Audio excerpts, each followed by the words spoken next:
Hi, welcome to Chapter 1. Now, just a heads up, you won't always have to look at my face when you do your lectures, but I thought that it would be good to start a few of them so you could see me and maybe get to know me a little bit before I meet you officially in lab. So, what's happening with anatomy? Well, anatomy and physiology affects you every day, right? I mean, you have a body, your body works, your body does things, and you probably know quite a bit about your body, maybe more than you think you do. Anatomy is actually the oldest medical science. They say it's been around since 1600 BC. And as you probably know, anatomy is the study of structure and dissections. In fact, it was kind of taboo to cut up dead bodies. So rumor has it that back in the Roman Colosseum days, they would try to take their victims when they were almost dead, and then they would do some dissections on those individuals. So if you think your life is bad, at least you weren't dissected as you were dying. Now, on that note, we're going to go to effective studying. And I have a whole lecture, a whole thing on studying, because one of the biggest things I want you to learn from this class is how to study effectively and efficiently, because I know that a lot of you don't know how to do that. And it's something that I was never taught. I read a lot about it, learned a lot about it. And so there's some things that actually really work. So you're going to watch that whole other extra credit video, and there's some of that in your Ed Puzzle stuff. But just a real quick overview. You have 4 little lines here to fill out in your chapter outline. Always read before lecture. So read it, skim it. Don't let lecture be the first time you hear it. Then obviously you're going to watch the lecture. I mean, this is your lecture. So if you're not watching these, you're skipping class. Plus, I know if you're watching them, they're Ed Puzzles. They're graded. So take your time. This is how you learn. First, you have input. Then you have to just practice like anything, right? Think about any skill you wanted to learn. Maybe you want to learn how to I don't know, you play golf, you want to get better at golf. Well, you're not just going to watch the golf channel, right? You're going to have to get out there and do it yourself. So you need to practice as much as possible. And you have lots of tools for practicing. And they're all listed here. And I talk about these in the other video, but make sure you rewrite your notes and summarize out loud in your own words. And then there's lots of practice activities. There's practice quizzes. There's mastering homework. You're not supposed to sit down and look up all the answers. Try it first. Then go back and double check. There's all sorts of online resources. You spend a lot of money on that textbook and that website, and trust me, it's worth it. Students love it. Get in there, play around, try the dynamic study modules. PAL's really cool for your lab practice. Do your own questions. Get a study buddy. Try to guess what the essays might be on your exams. But it's very important for you to express it. Don't just take it in. And the number one way to learn is to teach someone or something. And it doesn't matter if it's a plant or a dog or a person. You get a whiteboard and write everything out, draw things out, and go over that, because when you speak it, you use a different part of your brain. So I threw this picture in here. I'm not going over the whole thing, but these are some other good tips. There's resources all over on how to be a better student and be efficient. So again, I want you to start strong because I want you to do well. Now, your notes have this little blip here about characteristics of living organisms. It's not a huge deal. I just want to very, very quickly mention it because it's in your book. So obviously, all life is formed from cells, right? Cells are the basic unit of life, and we have metabolism. So living things must do things, right? We need ATP. ATP is called the currency of life. That's what allows our cells to do work. And in your notes, you'll see the words anabolic. And I don't always write the neatest on this, so I'm giving you a heads up right now. And then you see catabolic. Now you probably know what these words mean. Take a second and think. Anabolic is building. So if you take 2 amino acids and put them together, you get a protein. You're building. That's anabolic. Anabolism. Anabolic steroids are the type of hormones like testosterone that build muscle. Catabolic, which I wrote really nice. Looks pretty bad there, doesn't it? Catabolic, by the way, is breaking down. So if you take a protein and you split it and you break it down, that's catabolic. So we have these types of processes.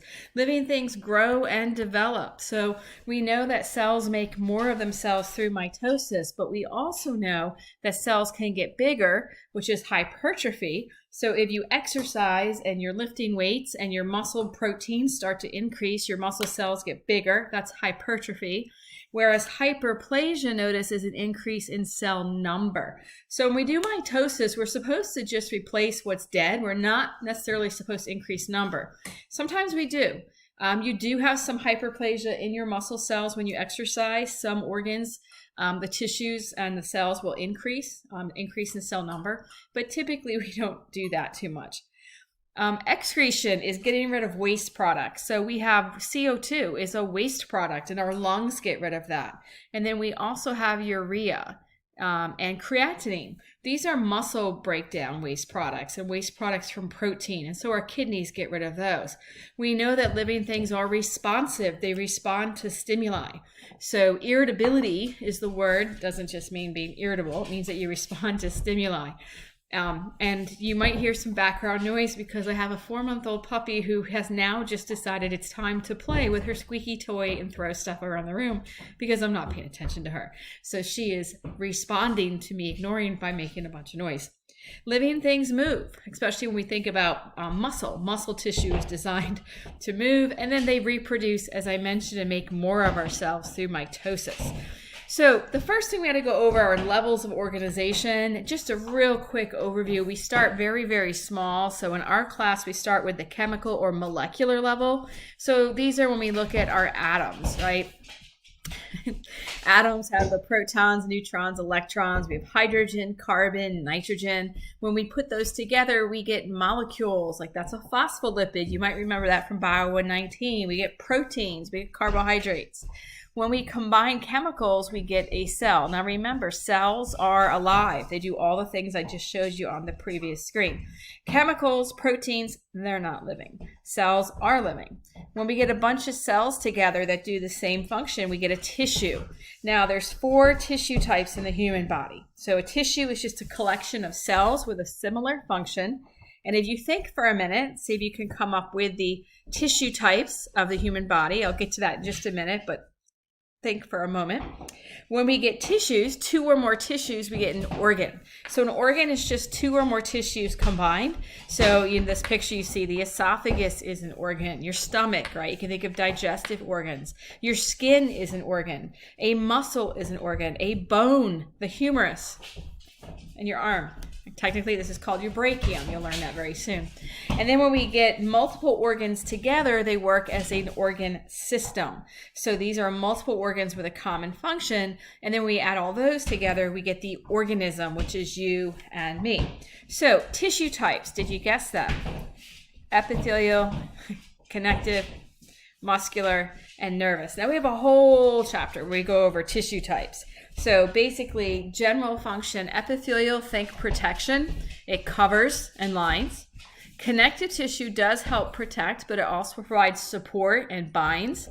Muscle movement. And when you think neural, I want you to think control, because nervous tissue basically controls everything. So we look at the organ systems of the body, and you might want to pause this for a moment so you can fill it in your notes. So what do you have to know for your quiz and your exam? Well, I expect you to know the name of the system, a couple organs associated with them, and we'll be going over this in lab. So you might want to start this table and then finish it when we have our first lab meeting. And then I just want you to know the primary function of each. Now, when we study tissues in A&P 1, we'll cover the integumentary, we'll do skeletal, muscular, nervous, and endocrine. The rest of these tissues here, you're going to actually learn in A&P 2.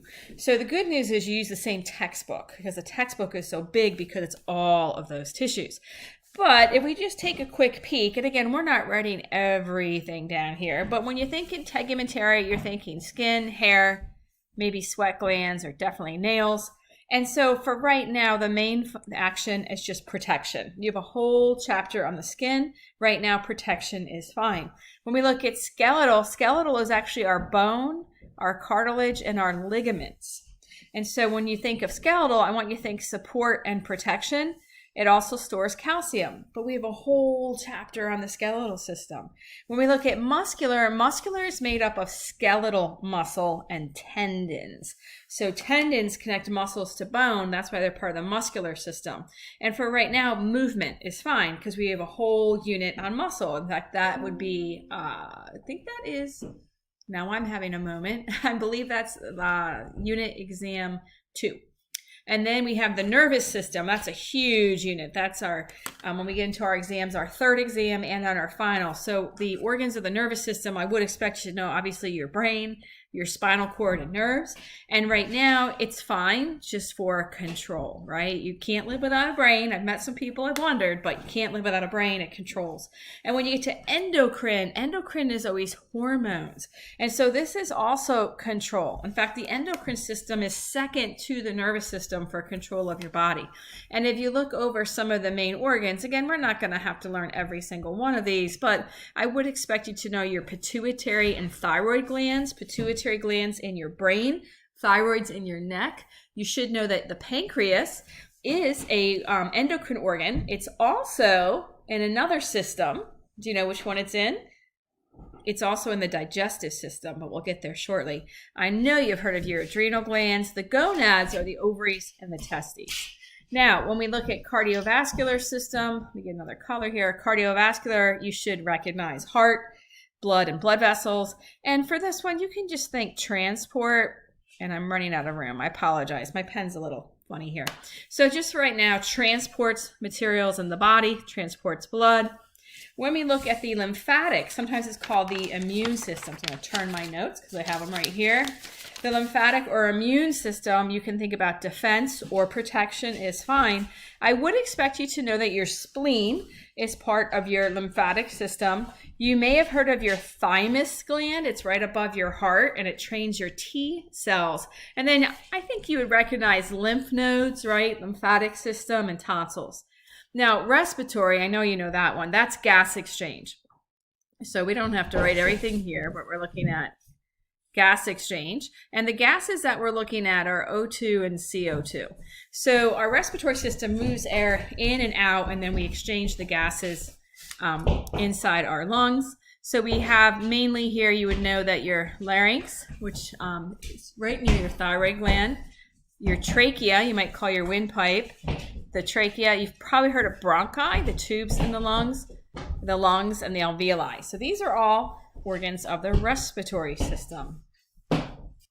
Now, the digestive system, I know you're familiar with that one. This one, what do you need to know? Just basically processes and breaks down food is fine. So obviously our teeth, our mouth, our pharynx or pharynx. The esophagus is the tube that basically takes the food from your throat, which is your pharynx, into your stomach, your intestines, liver, gallbladder. Notice pancreas is part of the digestive system and part of the endocrine system. Now, urinary is mainly excrete waste. It also helps control your blood pressure, really important for monitoring blood pressure and blood volume, but it gets rid of waste in the form of urine. So I would expect you to recognize the main organs of the urinary system. You have two kidneys. You have a tube that transports the urine from the kidney down into the urinary bladder, and then the urethra is the tube that takes it out of the body. So when you catheterize someone, you're putting the tube inside the urethra.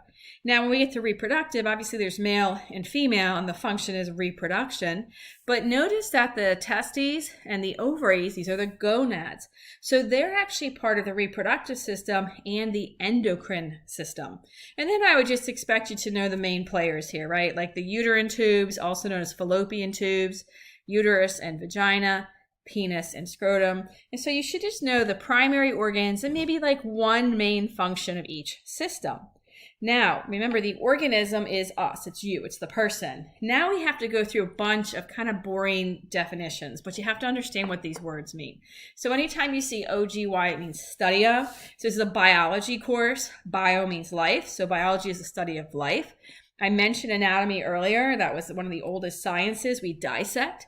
Anatomy is the study of structure. So we say anatomy answers the question of what is that? Now, when we do this, we always use the scientific method, which you've already learned, right? You observe, you look, you gather information, then you think about it, you mull it over, you form a hypothesis. Then we might experiment, especially in medicine, right? You might order tests, you might need to evaluate, and then you come back and maybe you accept the hypothesis or you modify it or reject it. So the scientific method is still used in this course as well. Now let's define some terms for anatomy. There's gross anatomy, and gross anatomy is like, ew, that's gross. Gross anatomy means you can see it with the naked eye, okay? So you can see these things. They're large, visible structures. You could see a heart. Now, when we look at gross anatomy, there's something called surface or superficial anatomy. These are things that you see on the surface or you palpate. Palpate means touch. Regional refers to body areas. And then systemic is when you look at groups of organs. So we actually do a combination in my class of regional and systemic. When you learn musculoskeletal structures, we're going to do a regional. So you're going to learn the muscles, bones, and joints of the arm, the upper extremity, and then the lower extremity. Systemic would be you learn all the bones and then you learn all the muscles. So there's different approaches, and we do both. So we'll do regional for musculoskeletal. Everything else will be systemic. Now, microanatomy, right? Microscopic means you need a microscope. You can't see it with the naked eye. So cytology is the study of cells. Histology is the study of tissues, whereas microbiology, which you may or may not have had, is the study of small things called microbes. So when we're looking at anatomy, I took this out of the actual notes. I only left the pictures so you could see an x-ray. But when we start going over bones and muscles, when we go over bones, I will be showing you some x-rays because I think it's important that you can see some of these structures on an x-ray because you've probably had an x-ray at some point in your life or seen one. Now, physiology, on the other hand, is how things work. So the study of how does it do that. So notice again, you can study it on a cellular level, an organ, a system, or if you're looking at pathology, you're looking at the disease processes. So this is anatomy and physiology, so we're doing the two together. Now, this is just a joke slide for you, but in your notes, you have some medical terminology, and it is really important that you understand the root words. You are learning new languages. Anatomy is based on Latin and Greek, and so it's hard, and there's some new words, and the best way to learn them is learn the roots, learn the prefixes and the suffixes to break it down, and then unfortunately, it's like saying it over and over and spelling it over and over and over. So every time you get a practical list, it sucks, but the first thing you got to do is sit down with that list and write every word at least 5 times. Write it, spell it right, because spelling counts on practicals because you're learning a new language. So when we look at terminology, we look at things, we break it up into roots, prefixes, and suffixes. So the root is the core, right? So you probably recognize some of these roots, right? Arthro means joint. Chondro means cartilage. Osteo means bone. Cost means rib, and cardio means heart. Now, prefixes come before, right? It's the part before. So A means without. So if I say amitotic, that means that it can't undergo replication. Or if I said avascular, that means without a blood supply. When you see intra before a word, it means it's within. When you see peri, it means around. So the word periosteum is a tissue that is around bone. Inter means between, and epi means above.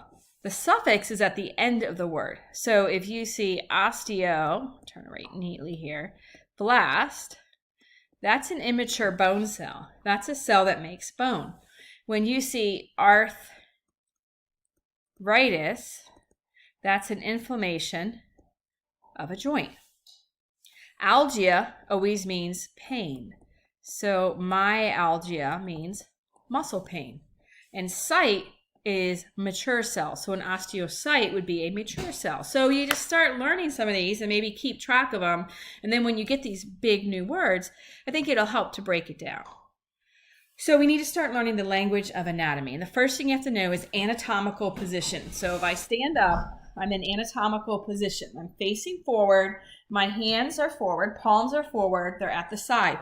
This is the reference point for everything that we do in A&P. So everything you're identifying, you're going to be the patient, be the model. So if you're looking, this is the right side and this is the left side. It's not your right or left looking at it. You have to be, put yourself in anatomical position.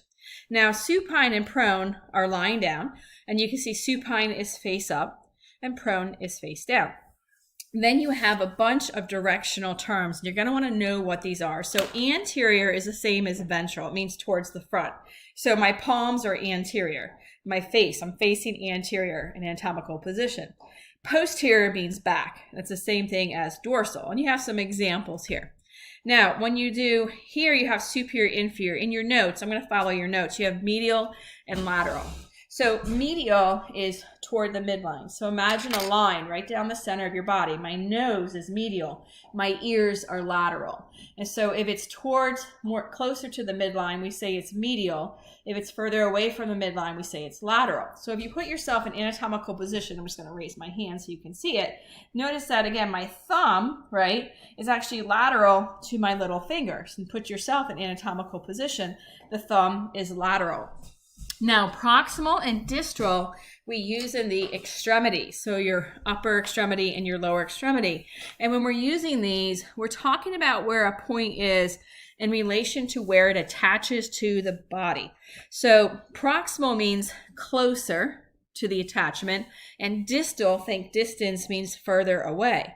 So when we're using these for the upper or lower extremity, in your notes you have an example that the knee is proximal to the ankle. And what that means is that the knee is closer to the attachment point on the torso than the ankle is.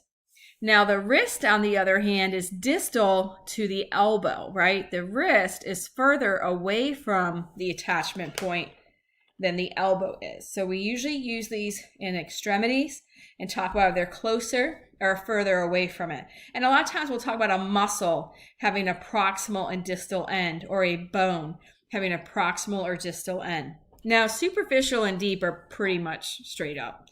Superficial is closer to the surface, so my skin is most superficial, and deep is further below. So when you're dissecting, if it's deep, you usually have to pull things out of the way in order to get to it. And then superior and inferior basically mean above and below. So if it's closer to the head, it's above it, it's superior, where inferior is below. So you might know where your lungs and your diaphragm are, but your lungs are up here and your diaphragm sits here. So the lungs are going to be superior to the diaphragm.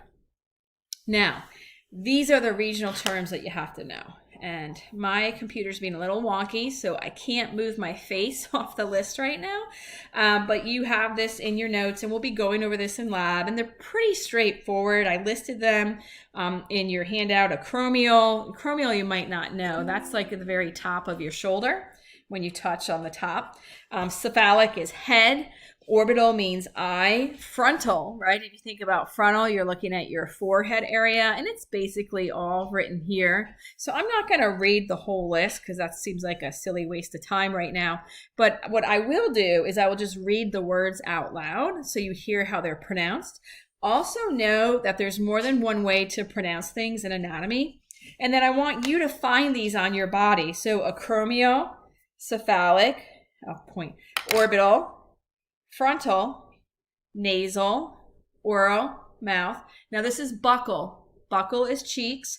Mental is chin. Occipital is the back of your head. Mammary is breast. Sternal is sternum. Axillary is armpit. Brachial is where your humerus is. So that's considered your arm, okay? And then your forearm is actually antebrachial. So you have your brachial or brachium and your antebrachium, and then in the front of your elbow is your antecubital, okay? Now, carpal, you might know, is wrist. Pollex is thumb. Digital, actually I don't have digital in your notes, don't worry about it. Vertebral or vertebral is basically your spine. Then you have your neck, your cervical. You have your chest, thoracic. You have your lumbar and your sacral. Your lumbar is your low back, and your sacral is right above your butt. So you can kind of see these areas here. Abdominal, abdomen, umbilical, right around your belly button. Gluteal is your butt. Then you have pubic and coxal. So pubic is where the genitalia usually are located. Coxal is hip. Inguinal is actually your groin. So groin is when you bend your leg, when you flex your hip and you get that crease, that's where your groin is. Let me move my chair a little bit. Patella, front of your knee, whereas popliteal is the back of your knee. And then we have crural and sural. So crural is your shin and sural is your calf. So I just remember that they switched the letters up to confuse us, right? Because you'd think, it wouldn't be nice if C for crural was calf? No. Crural is shin, and they switched them. And S is on the back of the leg. Calcaneal is your heel, and hallux is your big toe. So just go over those and find them on yourselves. Now you'll have to know how we cut the body up to study it. And there's 3 ways we cut it. They're called 3 planes, three slices. And so we have what's called a sagittal slice, a frontal, and a transverse. And you have to understand 2 things here. When you cut it, then you open it and you get a view. So the plane is how you cut. The view is what you're looking at. So a sagittal plane is going to slice you into right and left pieces. Now, if it's mid-sagittal, it goes right down the midline. So if I make a cut through and I open that up, what I'm looking at is actually, this is a medial view of the brain. I'm looking at it as I slice it and open it. Hold on 1 second. So if I take this apple and I started to slice it and I slice it down and then I open it, I have an inside view. That's a medial view. And the outside view is the lateral view. So I sliced it and I have a medial and a lateral. Now a frontal plane goes right down the front. So it's another cut, but it's going to separate you into anterior and posterior views. So you get medial and lateral views only when you do sagittal or mid-sagittal cuts. You get anterior and posterior views whenever you do a frontal, or it's also known as a coronal or coronal cut. Now, if you do a transverse, it cuts across. So if I go back to my apple here, and I would cut it, let's see if I can cut it this way. Okay, so what I did was I'm slicing it, can you see that? Let me move this across. Now I have a top and a bottom.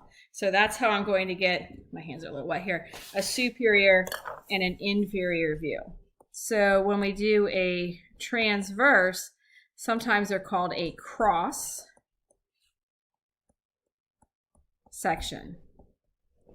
This is how we do a lot of MRIs and CT scans. So you have to understand the different ways to cut the body so you know what you're looking at when you look at the models. Okay, then we have our body cavities. So inside our body are spaces.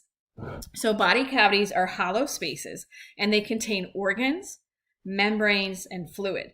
And so they're there, one, to protect the organ, but they're a little space, and it's really important because the organs have to move. Your lungs have to move, right? Breathing, your heart has to beat, so it allows movement.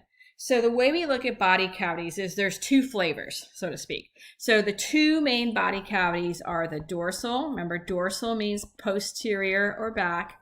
And then you have the ventral, which is the belly side, right?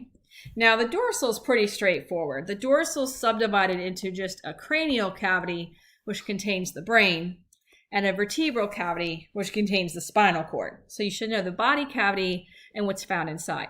If we look at the ventral, this has a lot of subcategories, and I kind of think of those nesting dolls.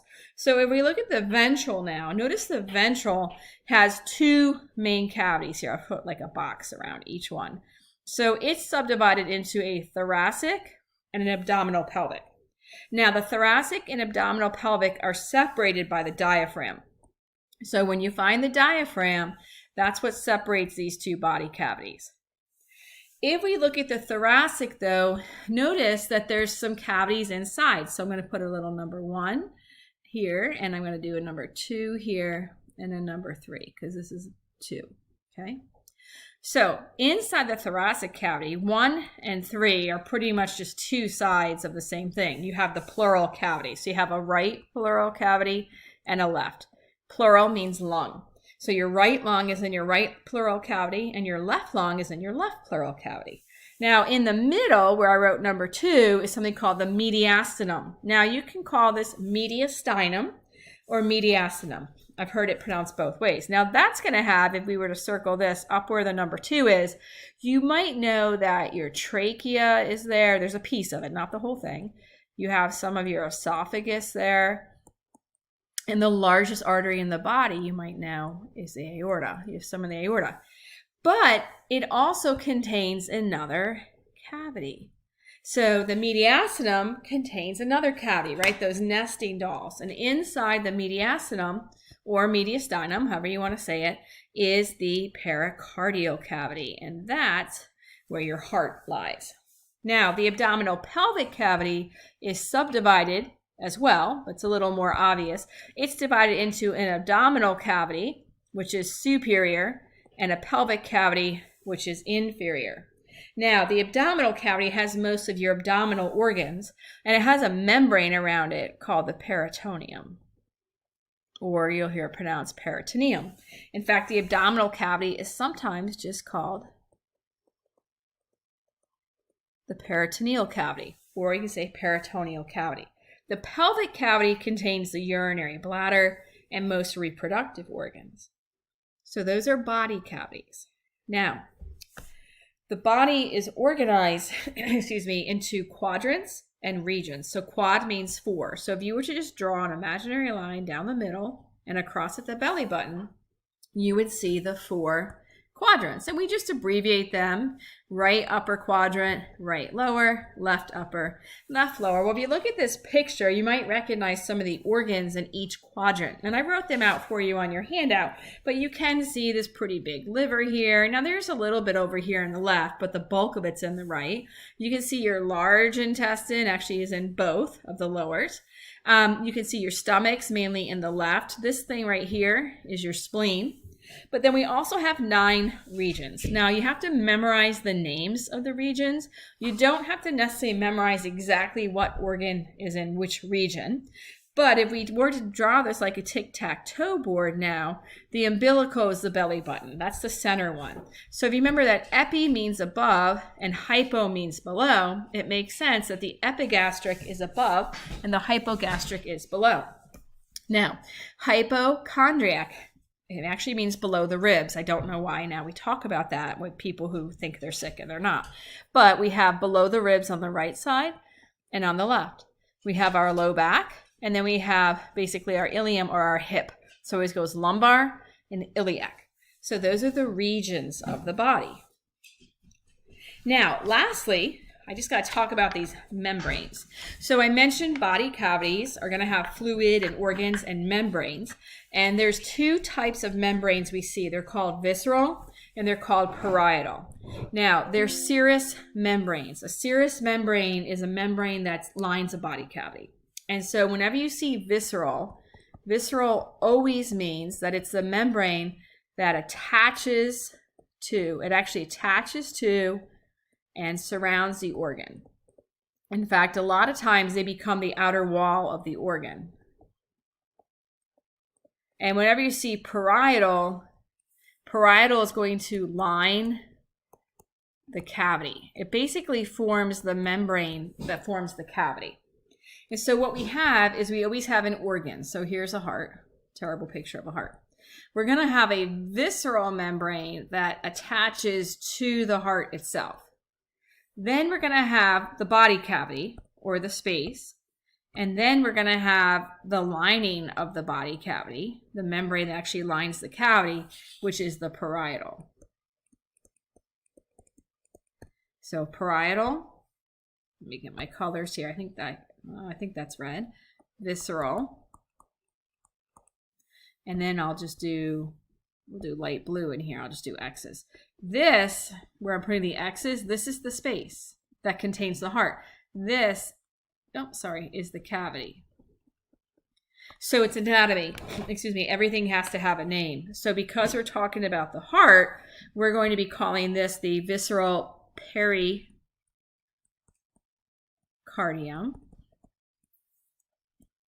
We're going to call the green one the parietal pericardium. What do you think we call the cavity? That's called the wrong color. Hold on, let me try that again. Sorry about that. That would be the pericardial cavity. And then that's going to have fluid. Guess what the fluid's called? Pericardial fluid. So when we're looking at body cavities, we always have membranes. The visceral attaches to the organ. The parietal is further away and it lines the cavity. The cavity is the space between the visceral and the parietal membrane, and it always has fluid. So if I had a water balloon and I put a water balloon on my fist, right? The piece of the balloon on the fist would be the organ. The piece of the balloon on my fist would be the visceral. The water would be the fluid, and the outside of the balloon would be parietal. So it's always going to go in that orientation. Now, we, though, also have names for these different examples. So the membranes, or excuse me, the body cavities that we have is, we just did pericardial. You saw previously that we have pleural cavities, which contain lungs. And then remember that we call the abdominal pelvic one either the peritoneal or peritoneal. So if you're looking for the parietal pleura, that's going to be the membrane that lines the pleural cavity. The visceral pericardium, we just said, is the membrane that attaches to and surrounds the heart, right? Remember, let me find my right color. The visceral is going to actually attach to the heart. And then if we wanted to find the parietal peritoneum, that's the membrane out here that lines the whole outside of the peritoneal cavity. Now that one gets a little interesting because you have all these organs. So every organ, your liver, your stomach, your spleen, your intestines, they're all surrounded by visceral peritoneum.